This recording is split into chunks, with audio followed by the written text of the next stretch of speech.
I was at the 34th Street Herald Square station on the 6th Avenue line in March, and this was about 11:45 at night, and a guy was on the third rail on the tracks trying to commit suicide. And we were there for almost 45 minutes. People made 911 calls.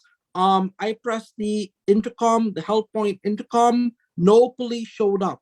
And that station, every night, we're seeing people lying on the platforms or on the end platform upstairs, on the lower platform. And what I want to know is this: can you please look in system wide to see what is the response for the 911 calls? Because I'm getting a lot of complaints from the private security guards that are working for the MTE that when they see a condition and an individual is being disruptive or if there's a crime in progress, they're calling 911 or they're calling that hotline number that they have, and the police are not showing up. This is a major issue. Same thing with the train crews. When there's an incident on a train and I go to the conductor for assistance, the RCC is telling the conductor radio for police en route.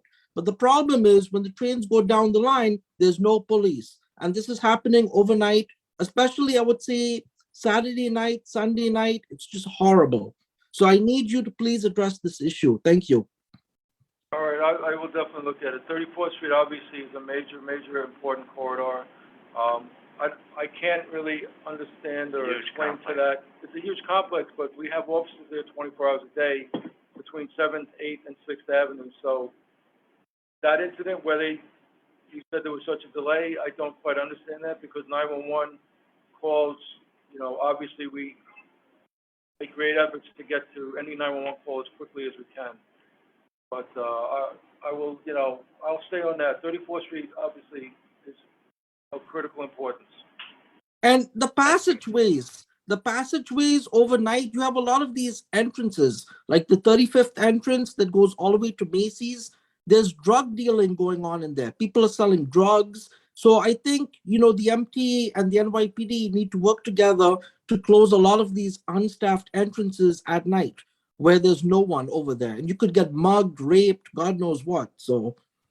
All right. So, this is just going to be a brief question for the Chief. So, Chief, beginning tomorrow, piano at the park is going to be back. And this is why you see the background, of course, today.